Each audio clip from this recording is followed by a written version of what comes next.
കലിപ്പൻ മാഷിന്റെ ആമ്പൽപ്പൂവ്. രചനാവതരണം നന്ദു അച്ചു കൃഷ്ണ. അമ്മയുടെ മുഖത്ത് നോക്കി എന്തു പറയണമെന്നറിയാതെ നിന്നവൾക്ക് 2 ദിവസം മുന്നേയുള്ള സിദ്ധുവിന്റെ വരവാണ് ഓർമ്മയിലേക്ക് വന്നത്. +2 റിസൾട്ട് അറിഞ്ഞപ്പോൾ തന്നെ ഭയങ്കര സന്തോഷത്തോടെയാണ് ഏട്ടൻ തന്നെ വിളിച്ചത്. ആളുടെ സംസാരവും പറച്ചിലുമൊക്കെ കേട്ടപ്പോൾ വിഷ്ണുവേട്ടനും വിനോദേട്ടനും വിദ്യേച്ചി സംസാരിക്കുന്ന പോലെ തോന്നിയുള്ളൂ.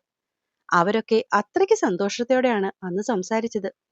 അങ്ങനെ ആ ഫോൺ വെച്ചതിന് ശേഷം പിന്നെയും സിദ്ധുവേട്ടൻ വിളിച്ചു. അപ്പോഴും സന്തോഷത്തോടെ തന്നെയാണ് താൻ ഫോൺ എടുത്തതും.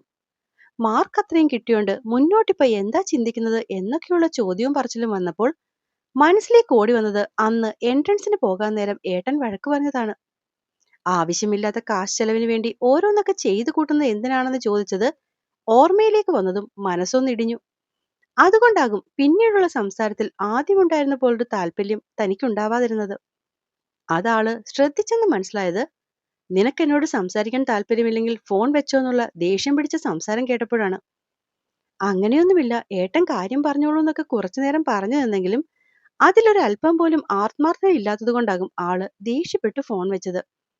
അന്ന് സിദ്ധുവേട്ടൻ പെട്ടെന്ന് ഫോൺ വെച്ചത് എന്താണെന്ന് ചോദിച്ചുകൊണ്ട് അമ്മ തന്നെ കുറെ കുടഞ്ഞായിരുന്നു. അത് കഴിഞ്ഞ് സ്വന്തം ഫോണുമായി അകത്തേക്ക് പോയ അമ്മ തിരിച്ചിറങ്ങി വന്നത് ഭദ്രകാളി തുള്ളുന്ന പോലെയാണ്. താൻ ഏട്ടന് മര്യാദ കൊടുത്തില്ലെന്നും സംസാരിക്കാൻ താല്പര്യമില്ലാതെ ഫോൺ വെച്ചെന്നൊക്കെ പറഞ്ഞ് അമ്മ എന്തൊക്കെയോ വിളിച്ചു കൂവിയെന്ന് എനിക്കിപ്പോഴും ഓർത്തെടുക്കാൻ കഴിയുന്നില്ല. പിന്നെ ഈ അടുത്തായി അമ്മയ്ക്ക് ഏട്ടനോടുള്ള താല്പര്യം അറിയാവുന്നത് കൊണ്ട് തന്നെ ഒക്കെ നിന്ന് കേട്ടതല്ലാതെ തിരിച്ചൊരു മറുപടി പോലും കൊടുത്തില്ല. പക്ഷെ തന്റെ എല്ലാ തോന്നലുകളെയും അസ്ഥാനത്താക്കിക്കൊണ്ട് അതിന്റെ പിറ്റേന്ന് രാവിലെ ഏട്ടൻ വീണ്ടും വിളിച്ചു.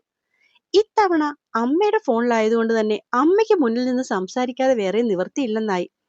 ലാൻഡ് ഫോൺ ആയിരുന്നെങ്കിൽ എന്തെങ്കിലുമൊക്കെ മുക്കിയും മൂളിയും പറഞ്ഞ് ഫോൺ കട്ട് ചെയ്യാമായിരുന്നു. ഇതിപ്പോ അമ്മയുടെ 2 കണ്ണുകളും തന്റെ പുറത്താണെന്ന് കരുതി അന്ന് അവൻ പറഞ്ഞതിനൊക്കെ മറുപടി പറഞ്ഞു നിന്നുപോയി. അങ്ങനെ കാര്യം പറഞ്ഞ അവസാനം എങ്ങാണ്ട് +2 കഴിഞ്ഞല്ലോ, ഇനി എന്ത് ചെയ്യാനാ പരിപാടി എന്ന് ചോദിക്കുന്നത്. അതിപ്പോൾ എൻട്രൻസിന്റെ റിസൾട്ട് വന്നു കഴിഞ്ഞിട്ട് അച്ഛനാകും ഡിസൈഡ് ചെയ്യുക എന്ന് പറഞ്ഞത് മാത്രമേ ഓർമ്മയുള്ളൂ. ഉടനെ തന്നെ മെഡിസിന് ആദ്യത്തെ റാങ്കിൽ വല്ലതും വരികയാണെങ്കിൽ മാത്രം പോയാൽ മതി, അല്ലെങ്കിൽ നിനക്കിത് കിട്ടില്ല. ഇനിയിപ്പോ താഴോട്ടുള്ള റാങ്കിൽ വല്ലതും കിട്ടിയാൽ തന്നെ കാശ് കൊടുത്ത് പഠിക്കാൻ പോകരുത്. ആവശ്യമില്ലാത്ത കടബാധ്യതകൾ എടുത്ത് അച്ഛന്റെ തലയിൽ വെക്കരുത്. 1-2 വർഷം മാക്സിമം. അത് കഴിഞ്ഞാൽ തന്നെ നിന്നെ പിടിച്ച് കെട്ടിക്കും. ആ നേരത്ത് ചെന്ന് കയറുന്നവനും കുടുംബത്തിനും ബാധ്യതയായി ചെന്ന് കയറരുത് എന്നൊക്കെ പറഞ്ഞ് ഒരു പ്രളയം പോലെയായിരുന്നു അവന്റെ സംസാരം. അത്രയുമൊക്കെ കേട്ടു നിന്നപ്പോഴേക്കും അറിയാതെ തന്നെ തനിക്കും ദേഷ്യം വരാൻ തുടങ്ങി. അതുകൊണ്ടാണ് എന്നെ പഠിപ്പിക്കുന്ന കാര്യമൊക്കെ അച്ഛൻ നോക്കിക്കോളും, എന്തിനാ ഏട്ടൻ ടെൻഷൻ അടിക്കുന്നത് എന്ന് നാവിൽ നിന്ന് വീണുപോയത്. പിന്നെ പറയണോ പൂരം, ഒരൊറ്റ ചാട്ടമായിരുന്നു ഫോണിൽ കൂടി. അല്ലെങ്കിലും നിന്നോടോ നിന്റെ അച്ഛനോടോ നല്ലത് പറഞ്ഞു തന്നാൽ നിങ്ങൾക്ക് 2 പേർക്കും പിടിക്കത്തില്ല. നിനക്ക് ഏത് റാങ്ക് കിട്ടിയാലും വീട് വിറ്റിട്ടാലും മോളെ പഠിപ്പിച്ച് ഡോക്ടറാക്കുമെന്ന് പറഞ്ഞുകൊണ്ട് നടക്കുക നിന്റെ അച്ഛൻ. അതിന്റെയൊക്കെ എന്തെങ്കിലും ആവശ്യമുണ്ടോ? ഇനി നീയൊക്കെ എത്ര തന്നെ പഠിച്ചാലും അവസാനം ഏതവന്റെയെങ്കിലും അടുക്കള കാര്യം നോക്കലല്ലേ നിന്റെയൊക്കെ ഭാവി. അപ്പൊ പിന്നെ തന്തയ്ക്കും കുടുംബത്തിനും കടമുണ്ടാക്കി വെക്കാതെ വല്ല കഞ്ഞിയും കറിയും വെച്ച് പഠിക്കാൻ തുടങ്ങുകയാണെങ്കിൽ ഒന്നുമല്ലെങ്കിലും ചെന്ന് കയറുന്ന വീട്ടിൽ സമാധാനം ഉണ്ടാകും. ഇനിയിപ്പോ അത്രയ്ക്കങ്ങ് പഠിച്ചേ പറ്റുള്ളൂ എന്നാണെങ്കിൽ വല്ല നേഴ്സിങ്ങോ ലാബ് ടെക്നീഷ്യനോ പോയി പഠിക്കണം. ഇതിനൊക്കെ ഇത്ര ഫീസല്ലേ ആവുള്ളൂ. അതിപ്പോ കെട്ടിക്കഴിഞ്ഞാൽ അവനായാലും നോക്കാം. അതല്ലാതെ ഡോക്ടർ പഠിത്തവുമായി ചെന്നിട്ട് ചെക്കന്റെ പൈസയല്ല ഊറ്റേണ്ടത്. അത്രയൊക്കെ ആയപ്പോഴേക്കും ദേഷ്യവും സങ്കടം കൊണ്ട് താനാകെ വല്ലാത്തൊരവസ്ഥയിലായി പോയി. ഏറ്റവും കൂടുതൽ സങ്കടം തോന്നിയത് സ്പീക്കറിൽ കൂടി ഇത്രയൊക്കെ കേട്ടിട്ടും അമ്മയും അത് സപ്പോർട്ട് ചെയ്യുന്ന പോലെ തല കുലുക്കുന്ന കണ്ടപ്പോഴാണ്. അതുകൊണ്ട് നിന്റെ നന്മയ്ക്ക് വേണ്ടി പറയുകയാണെന്ന് കരുതിയാൽ മതി. നീ ചുമ്മാ ആവശ്യമില്ലാത്ത മോഹമൊക്കെ മനസ്സിൽ കൊണ്ടു നടന്നിട്ട് അവസാനം സങ്കടപ്പെടരുത്. മാമൻ ആലോചിക്കാതെയും പിടിക്കാതെയും ഒക്കെ ഓരോന്നൊക്കെ ചെയ്തു കൂട്ടും. സത്യം പറയാലോ, മാമൻ ഒരു മണ്ടനാണ്. അത്രയും പറഞ്ഞതേ ഉള്ളൂ. അതുവരെ അടക്കി നിർത്തിയ ദേഷ്യം എങ്ങനെയാണ് അവളിൽ നിന്നും പൊട്ടിപ്പുറപ്പെട്ടതെന്ന് മുന്നിൽ നിൽക്കുന്ന മഞ്ജുവിന് പോലും മനസ്സിലായില്ല. സിദ്ധുവേട്ടൻ ഒന്ന് നിർത്തുന്നുണ്ടോ? ഞാൻ എന്തു പഠിക്കണം വേണ്ട എന്നുള്ളതൊക്കെ എന്റെ അച്ഛൻ തീരുമാനിച്ചോളും. എന്റെ അച്ഛൻ മാത്രം. അതുകൊണ്ട് തൽക്കാലം മറ്റാരും ഇതൊന്നും ആലോചിച്ച് ബുദ്ധിമുട്ടണ്ട. പിന്നെ എന്റെ അച്ഛനെ മണ്ടനെന്ന് വിളിച്ചത് ഇന്ന് വിളിച്ചതിരിക്കട്ടെ. ഇനി മേലൽ എന്റെ അച്ഛനെ പറ്റി അങ്ങനെ എന്തെങ്കിലും സിദ്ധുവേട്ടൻ പറഞ്ഞാൽ അവനെ മുന്നിൽ കണ്ടാൽ നിർത്തി കത്തിക്കും എന്ന പോലെ ദേഷ്യം വന്നവൾ ഫോണും കട്ട് ചെയ്ത് അമ്മയുടെ കയ്യിൽ കൊടുത്ത് മുറിയിൽ നിന്ന് ഇറങ്ങിപ്പോയി. ആ ഒരു സംഭവത്തിന് ശേഷം തൊട്ടതിനും പിടിച്ചതിനും ഒക്കെ അമ്മയ്ക്ക് തന്നോട് ദേഷ്യവും വാശിയുമാണ്.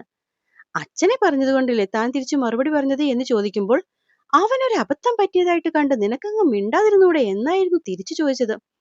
അച്ഛനെ ആരെങ്കിലും എന്തെങ്കിലും പറഞ്ഞാൽ താൻ പിടിച്ചു മറുപടി പറയും എന്നാണ് തനിക്കും അന്ന് മനസ്സിലായി. അല്ലെങ്കിൽ വായിൽ നാക്കുണ്ടോന്ന് പോലും തുറന്നു നോക്കേണ്ട അവസ്ഥയിൽ നിന്നും തന്നെ ഇതുപോലെയൊക്കെ ആക്കിയത് തന്റെ കൂട്ടുകാരാണെന്ന് പറഞ്ഞ് അവരെയും വായിൽ തോന്നി എന്തൊക്കെയോ പറഞ്ഞ് അമ്മ നടക്കുന്നുണ്ടായിരുന്നു. അതിന്റെ ഒപ്പമാണ് ഇന്നലെ പോകേണ്ട എന്ന് പറഞ്ഞത്. അതുകൂടി താൻ അനുസരിക്കാതെ വന്നതും മനസ്സിൽ ഉറഞ്ഞുകിടന്ന ദേഷ്യമെല്ലാം കൂടി ആള് പുറത്തേക്കിട്ടതാണ് തന്നെ ഇന്നലെ ഇരുട്ടിൽ നിർത്തിക്കൊണ്ട്. അതിന്റെ സംസാരമാണ് അമ്മ ഇപ്പോ ഇങ്ങോട്ട് എടുത്തിട്ടിരിക്കുന്നത്. ശരിയാണ്, താൻ ആരോടും തിരിച്ചു മറുപടി പറയാറില്ല. അതിപ്പോ എത്ര ഇഷ്ടമില്ലാത്ത കാര്യമാണെങ്കിലും. പക്ഷെ അതിലൊന്നും തന്റെ അച്ഛൻ വരികയില്ല. ആ സംഭവത്തെ ഇന്നലത്തെ സംഭവമായി കൂട്ടിക്കെട്ടി അമ്മ പിന്നെയും ഇന്ന് ഒരുപാട് വഴക്കു പറഞ്ഞു. ഒക്കെ കേട്ടു നിന്നതല്ലാതെ തിരിച്ചൊരു മറുപടി പോലും പറയാൻ നിന്നില്ല. കാരണം മറുപടി പറഞ്ഞിട്ടും കാര്യമില്ല.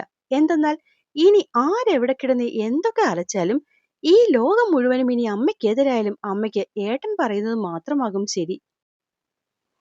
ആ ഒരു സത്യത്തെ പിന്നെയും പിന്നെയും മനസ്സിലാക്കുന്ന പോലെ അവരെന്തൊക്കെയോ ഒക്കെ വിളിച്ചു പറയുന്നുണ്ടായിരുന്നു. ഒരു പരിധിവരെ അവര് പറയുന്നതൊക്കെ അവൾക്ക് ശ്രദ്ധിക്കാൻ പറ്റുള്ളൂ. പിന്നെ പിന്നെ മനസ്സ് വല്ലാതെ തണുത്തുറഞ്ഞ് അവള് വെറുതെ ഒരു ശവം പോലെ പാതകത്തിൽ ചാരി അങ്ങനെ നിന്നു. ഇതിനിടയിൽ പറയുന്ന കേട്ടു, അച്ഛന്റെ കുടുംബത്തിൽ നമ്മളോടാകെ സ്നേഹമുള്ള ഒരേ ഒരാൾ സിദ്ധുവേട്ടനാണെന്ന് പോലും. അച്ഛൻ പെങ്ങളോടുള്ള സ്നേഹമൂത്ത് എഴുതി കൊടുത്ത 50 സെന്റ് പോലും ഈ നിമിഷം വേണമെങ്കിൽ തന്റെ പേരിൽ എഴുതിത്തരാൻ ഏട്ടന് മടിയൊന്നുമില്ല എന്നുകൂടി കേട്ടതും കൂടുതലൊന്നും കേൾക്കാൻ വയ്യാത്ത പോലെ അവൾ അടുക്കളയിൽ നിന്നും പുറത്തേക്ക് നടന്നു.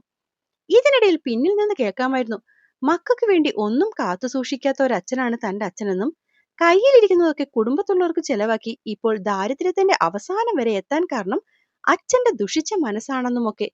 അങ്ങനെയൊക്കെ കേട്ടതും വല്ലാത്തൊരു ഹൃദയഭാരത്തോടെ അവളുടെ കണ്ണു നിറഞ്ഞൊഴുകി. ഒരു പരിധിവരെ അമ്മ പറയുന്ന പല കാര്യങ്ങളും ശരിയാണ്. അച്ഛന്റെ കുടുംബം ഭാഗം വെച്ചപ്പോൾ ആൺമക്കൾക്ക് രണ്ടും കൂടുതൽ പെണ്ണിന് അതിൻ്റെതായ ഒരു പങ്കും കൊടുത്താണ് വിൽപത്രം മാറിയത്.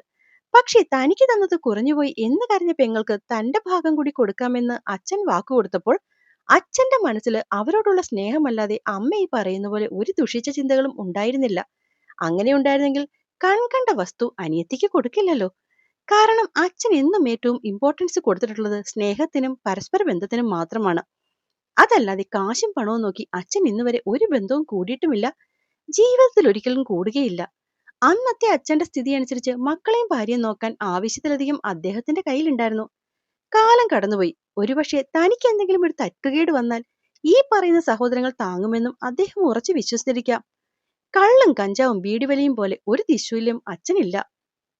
അതുകൊണ്ട് തന്നെ കയ്യിൽ കിട്ടിയതൊന്നും നശിപ്പിച്ചിട്ടുമില്ല. പക്ഷെ അമ്മയുടെ കണക്കിൽ അച്ഛന്റെ ഏറ്റവും വലിയ ദുശീലം ഇങ്ങനെ കൈ അയഞ്ഞ് സഹായിക്കുന്നതാണ്. പിന്നെ അമ്മ ഇപ്പോൾ അച്ഛനിൽ ആരോപിക്കുന്ന ഏറ്റവും വലിയ കുഴപ്പം പൈസ ഇല്ലാത്തതാണ്. അതിനും കാരണക്കാരി അമ്മ മാത്രമാണ്, ഒപ്പം ചേച്ചിയും. ഇതുവരെ ഇല്ലാതിരുന്ന വല്ലാത്തൊരു ദേഷ്യം തോന്നിപ്പോയി അവൾക്ക് ആ രണ്ടുപേരോടും. കാരണം അവർ കാരണമാണ് അച്ഛൻ ഇപ്പോൾ ഇന്നിങ്ങനെ.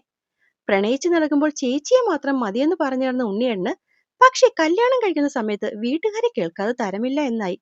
ആളുടെ മൂത്ത ജ്യേഷ്ഠൻ 60 പവനും കാറും വാങ്ങിയാണ് കല്യാണം കഴിച്ചത്. അപ്പൊ പിന്നെ ഇളയ മകന് അതിനൊത്തു തന്നെ വേണമെന്ന് അവിടുത്തെ അമ്മ വാശി പിടിച്ചപ്പോൾ ഇങ്ങനെ ഒരു ബന്ധം വേണോന്ന് അച്ഛൻ അമ്മയോട് ആദ്യമേ ചോദിച്ചതാണ്. കാരണം സ്ത്രീയാണ് ഏറ്റവും വലിയ ധനം എന്ന് വിശ്വസിക്കുന്ന ആളാണ് അച്ഛൻ. പക്ഷെ ചേച്ചി ഉണ്ണിയേട്ടനെ അല്ലാതെ മറ്റാരെയും കല്യാണം കഴിക്കില്ലെന്നും ഉണ്ണിയേട്ടൻ വേറെ കെട്ടിപ്പോയാൽ സ്വയം തീർക്കും എന്നൊക്കെ കയറി പറഞ്ഞപ്പോൾ അച്ഛൻ തളർന്നുപോയി.